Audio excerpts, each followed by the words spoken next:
Malipayong dayong kilom-kilom Subo, Kabisayan ug Mindanao. Gikan diri sa Bukira Barangay sa Kasili sa Konsolasyon uban ni Dr. Iris ug ni CB kini si Leo Lastimosa. Magpasalamat nga sa makausapa inyo ming gipadayon sa inyong tagsa-tagsa ka mga Pinoy-anan. Ganinang buntag ng gawas ming Dr. Iris kay doon na may importante nga mga lakaw, doon na siya espesyal nga mga gasa, may ang gipadasyan espesyal nga mga higala. Of course, man sila masugo, ako raman. Samtang nagpadung mi sa syudad kay nasa tigom sa Cebu Women's Club, gipahibaw mi, giimbitar mi na doon ay misa sa Cebu Maternity Hospital, misa sa Candelaria. Ganahan kay si Dr. Iris nga makatambong kaysa gamay pa siyang bata sa Barangay Mabolo sa Dakbayan sa Subo, kay hinumdum siya sa mga misa sa Candelaria o Candle Mass nga gipahigayon. Nakabasa ko sa social media sa pipila ka mga deboto sa Birhen Maria. Nipadayon sila kasubo ngano kunong ang piyesta sa Candelaria karong adlaw. Wa kayo hatagi og importansya sa simbahang Katoliko. Although na ay mga simbahan nga nagpahigayon og misa sa Candelaria, dako kay nga kalihukan sa ubang bahin sa Pilipinas. Pero dinhi sa ato sa Subo dili kayo ingon ana kadaghan ang nagpahigayon misa sa Candelaria. Plus karon nakalabay mi sa Sacred Heart Church diha sa Dandi Jerusalem, pagtinaghanang mga nanimba, pagtinaghanang mga sakyanan sa mga deboto sa Sacred Heart, mas natabunan pa ang misa sa Candelaria sa debosyon sa Sacred Heart of Jesus kay First Friday man sab karon. So akong subay, di man gikan ang piyesta sa Candelaria nganong di man siya sama kadako sa Fiesta Senior for example nga kasignificant ba ining misa sa Candelaria. Kay pasaylua sa tapawra kaayo nako nga nahibaw-an ang Candelaria mo ika-40 ka adlaw human sa Christmas Day. Sa ito pa, ika-40 ka adlaw human nahimugso ang batang Jesus. Ug sa karaang tradisyon, ang mga babae nga mga anak isipon nga unclean o dili sila limpyo sud sa 40 ka adlaw human sa ilang pagpanganak. Ugay, dili exempted ana si Birhen Maria, anang maong lagda. So si Birhen Maria, bisan nanganak siya ni Jesucristo nga ulay, wa siya kahilabti, ni San Jose o ni bisan kinsang lalaki, nga lalang sa Espiritu Santo ang iyang pagpadamkon, ang iyang pagsabak, o iyang paghimugso sa batang Jesus, igo siya ini maong tradisyon, nag-iisip siya nga dili limpyo or unclean for 40 days sukad sa Christmas Day sa December 25. Ubos sa tradisyon, inig Pebrero 2, sa ika-40 gid nga adlaw, kinahanglan siya mohimog offering. Isip simbolo sa iyang purification. Ang kasagaran gyud or ang original gyud nga offering ni Birhen Maria sigon sa kasaysayan, mao ang duha ka puti nga pati nga mao'y simbolo sa purification. Na limpyo siya, nibalik siya sa pagka-lunsay. Na-clean na siya, gikan siya pagka-unclean for the past 40 days. So, mao ni ang fiesta sa purification ni Birhen Maria. Usa lang na ka-aspeto sa kapistahan karong adlaw. Na kanang purification ni Birhen Maria, natabunan pa gid na sa mas dako nga o mas significant nga okasyon. Kay karong adlaw sab atol sa iyang purification, mausab ang iyang pagpresentar sa batang Jesus ngadto sa templo. So giisip sab ni siya nga fiesta sa presentation of Jesus at the temple. Silbi sa labing unang higayon gipakita ngadto sa templo ang bag-ong nahimugso nga manunubos nga si Jesucristo. So anong gitawag man ni siya nga fiesta sa Candelaria? Ang simbolo ini, usa ni sa labing popular nga ngan, daghan man kay ngan si Birhen Maria, na si Birhen sa Guadalupe, na ay Birhen sa Regla, kini siya Birhen sa Kandila, Birhen sa Candelaria, si Birhen Maria. Daghan kaayo nga mga sugilanon sa nakalilaing bahin sa kalibutan sa sinugdanan ining iyang pagka-Birhen sa Kandila. Pero ang labing popular nga simbolo sa iyang pagka-Birhen sa Kandila nahitabo diri sa Iloilo sa atong silingan nga lalawigan sa Iloilo, sa Western Visayas. Nangangkon ang katiguangan diya sa Iloilo na atong 17th century. Dunay gidunggo diha sa ilang kadagatan sa Iloilo nga birhen. Ang birhen kuno nagkugos sa batang Hesus sa iyang tuong nga kamot. Ya siyang duha ka kamot doon na siya bitbit nga mga kandila. Unya ang maong imahen sa birhen ilang gitipigan diha sa simbahan sa Haro sa Iloilo. Unang karon diha sa Haro sa Iloilo ang ilang patron mao ang Birhen sa Candelaria.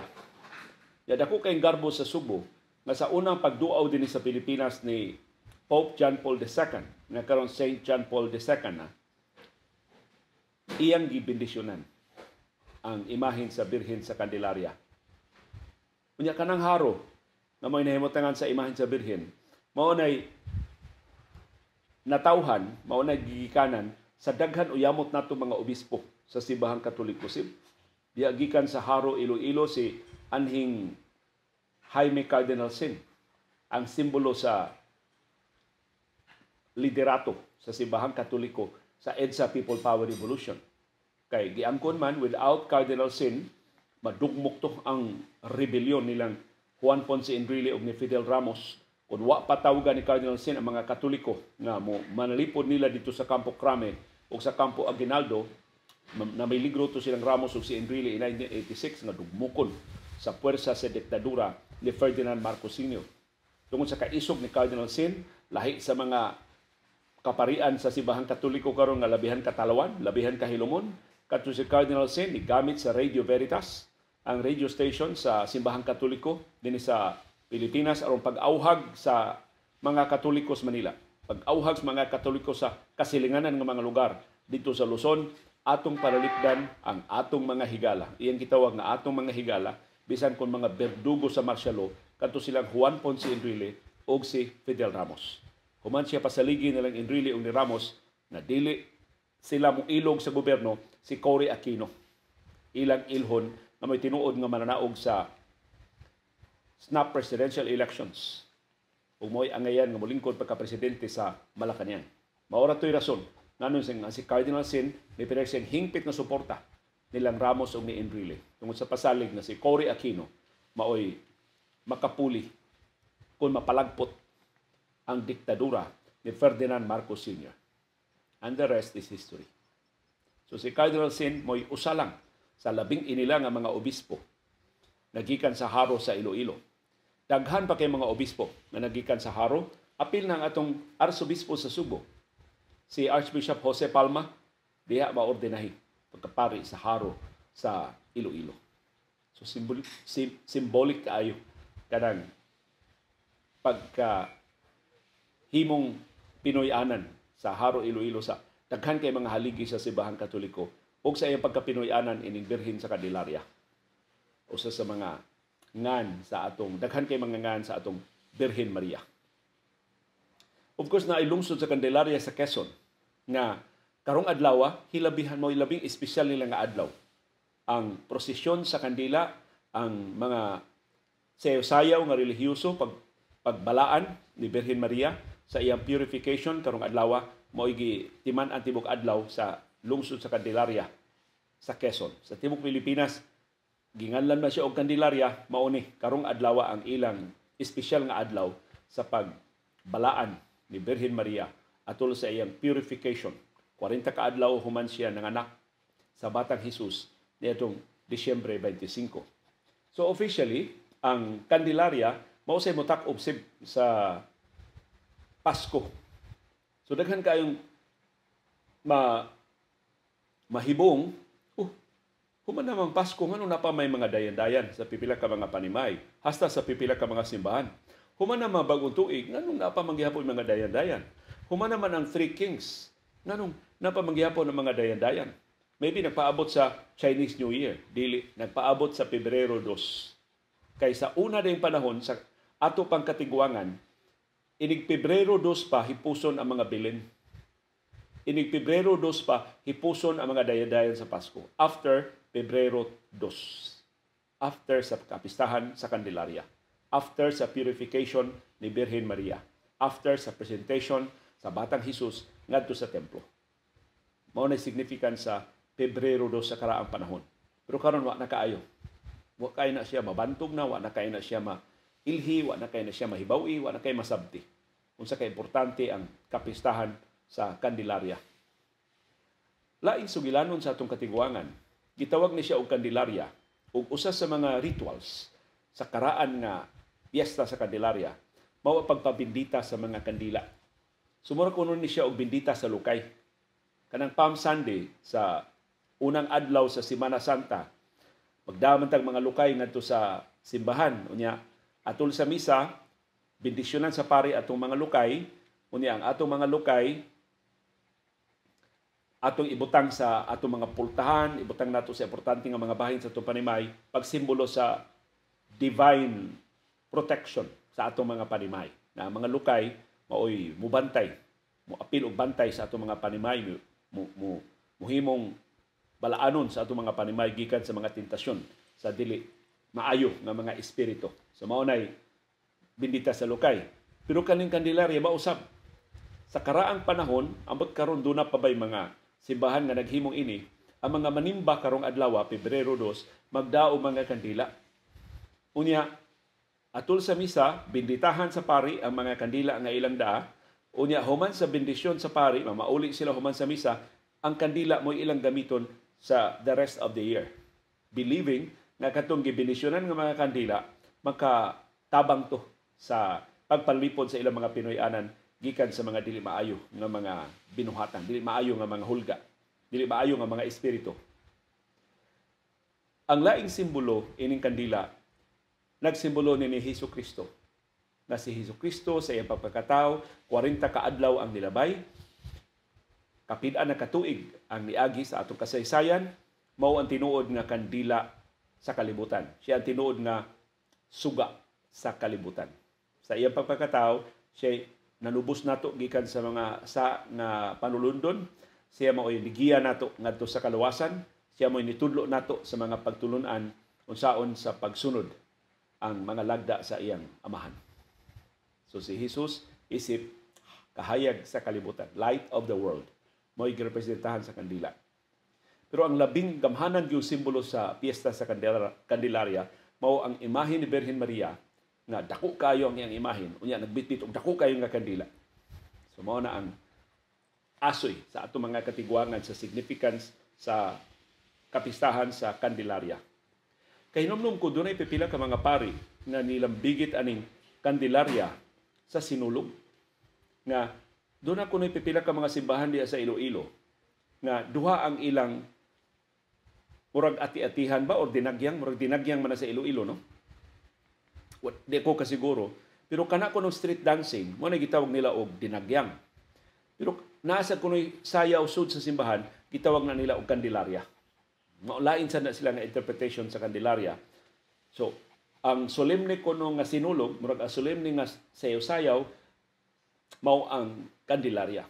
Kanang sayaw-sayaw diya sa daan, mao na ang dinagyang na himong o susama sa sinulog dinhi sa ato sa Subo.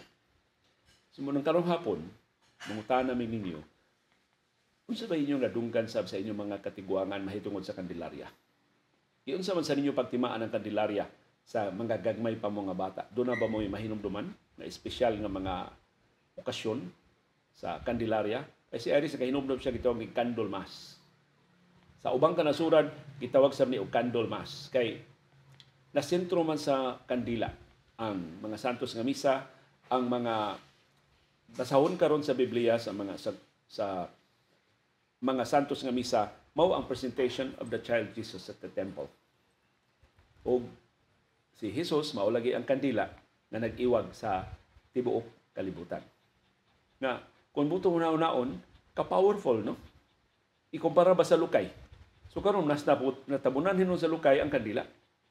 Imbis ang kandila, mas powerful nga simbolo sa proteksyon sa ato mga panimay, mahimo siyang iwag sa ato mga pagsuway, mahimo siyang tigdasig sa ato mga kaluya, sa atong mga suliran, nga gihambin, o giatubang sa kinabuhi. Ang lukay na hinon, mas taring pa kaysa kandila.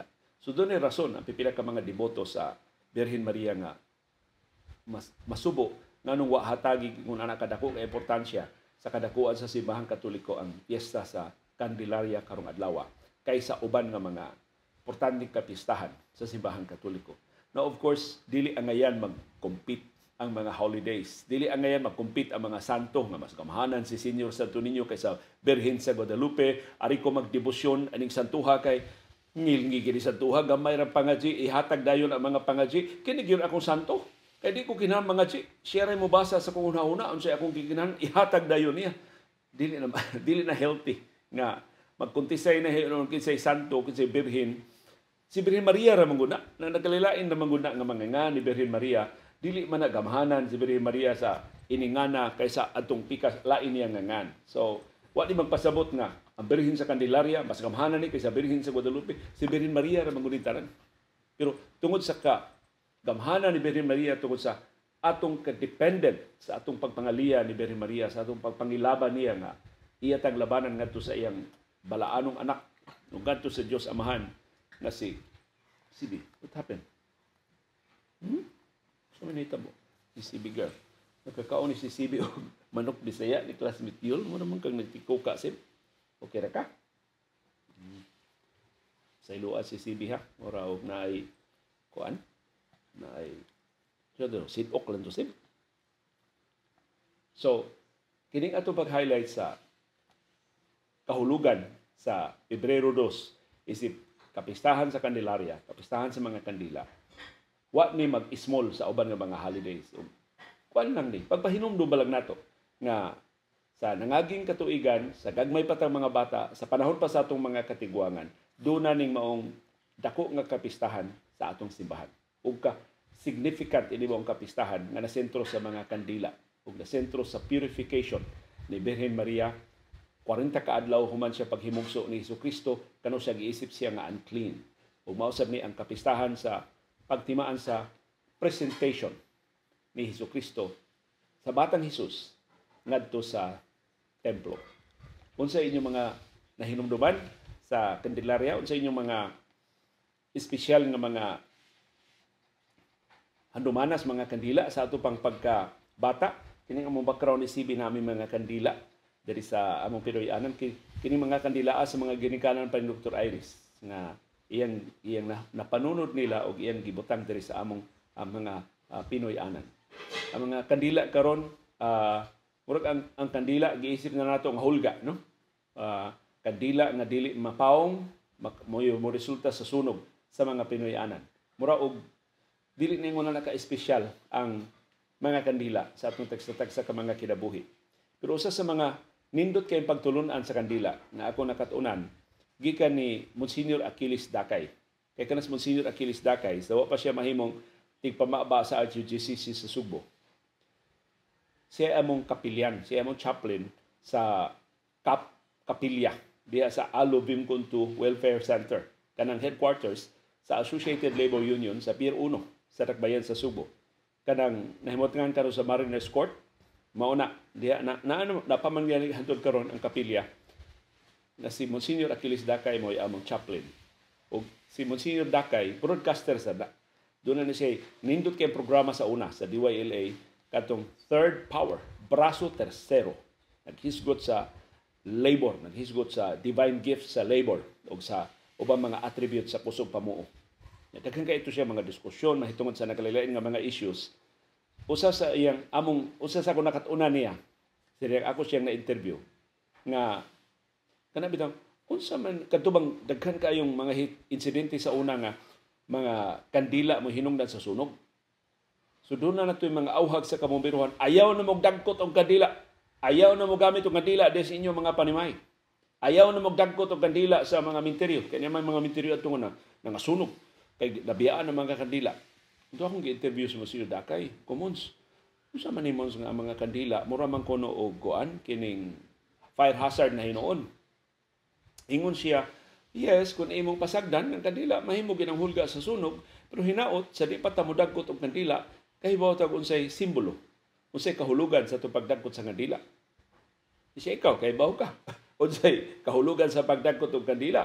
Ingko, unsa man ni mons, murag visual aid sa atong pangaliya, unsa man ni mura og kining ah, prop sa atong pagpangaliya siya dili. Ang kandila mura na siya og simbolo sa atong pagbalaan sa atong labaw makagkakahom. Kay mao nang kandila ang nindot yung ng kandila kada nang tuyhad. Dili ka ng kandila nga imo lang ipahigda. Dili ka ng kandila nga imo lang ipahilig. Ang tinuod yung posisyon sa kandila, mao bitaw ang kandila na agyoy patag na ang iyang luyo, ang kinaubsan nga bahin, aron mahimo na nimo siyang painitan, mahimo na siya imong ipapilit sa saog o ipapilit sa altar o iubok sa semento diha sa mga menteryo aron siya magbarog. Mao gyud kana sakto nga posisyon sa kandila. Ang kandila kinahanglan nga utuyhad yun padung sa langit. Kaingon niya, diha sa mga menteryo, diha sa mga simbahan, mga liyata, nga human sa itong pagpangaliya, magdagko ta og kandila. Ang simbolo ko no ana, ang kahulugan ko na mao, nangaliya ko Ginoo, unya doon na mong kilaing mga lakaw, doon na pumulaing kabilinggan, magbilin ko og kandila, pagsimbolo na magpadayon. Iyang ipadayon ang ako pangaliya. Naunta imong madunggan, naunta imong mahinumduman, naunta imong malingian, naunta imong mabantayan. Kining kabus nako nga pangaliya, kining tinuos nako nga pangilaba sa imong tabang, sa imong giya, sa imong proteksyon. Sumaw ko na ang simbolo sa kandila. Gi-paraphrase na lang ako, mas nindot mo explicar si Monsignor Achilles Dakay sa kandila. So hinaot, sa sulod higayon mamalita og kandila, sa sulod higayon magdagkot ta og kandila, atong tan-awon ang kandila na extension sa atong pagpangaliya na simbolo sa atong bug-os nga pagtuo sa labawng makagagaw.